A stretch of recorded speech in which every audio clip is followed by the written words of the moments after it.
La revue de presse Afrique du jour sur Sika parlera bien évidemment de l'actualité majeure tombée mardi et qui fait référence à l'ex-président ivoirien Laurent Gbagbo. La presse ivoirienne y a exclusivement consacré ses unes. La voix originale, pour qui l'attente a visiblement été longue, s'est permis une manchette sans équivoque. Ces pays hier, enfin, ils sont libres. Plus de réactions à travers le monde. L'intelligence se veut plus tempérée et annonce, édition spéciale, Gbagbo et Blé Goudé acquittés mais pas encore libres. N'ayons pas peur, ils arrivent. Fraternité matin à présent.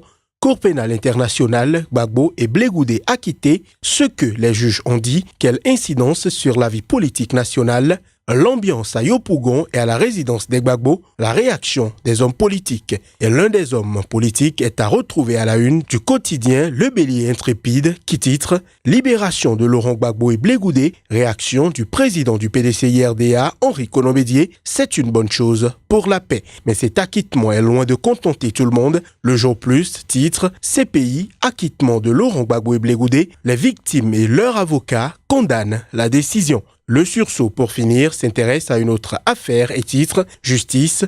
Le député Alain Loboyon, humilié et déféré à la Maca, la grosse colère des députés.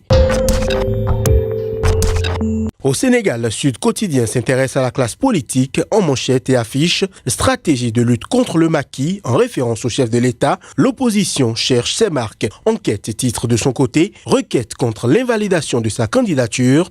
Khalifa charge les 7 sages ». Même titre avec Walf Quotidien. Son recours a été introduit hier. Khalifa fonce sur les 7 sages. Walf fait aussi état de la manif contre les décisions du Conseil constitutionnel. Un prof d'anglais torturé, 2 qualifistes déférés.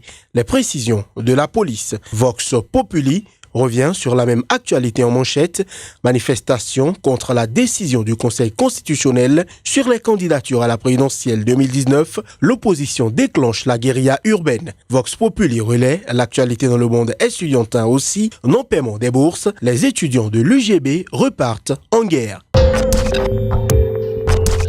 Au Cameroun, mutation titre, insécurité chronique, 7 régions sur 10 affectées, l'Adamawa rejoint le nord-ouest, le sud-ouest, l'ouest, l'est, le nord et l'extrême nord sur la liste noire des unités administratives en crise sécuritaire. Les forces de sécurité et de défense de plus en plus sollicitées à l'analyse d'un géostratège. Repère parle d'autre chose et affiche en titre « Bas salaire à la fonction publique, budget alloué aux secteurs sociaux ».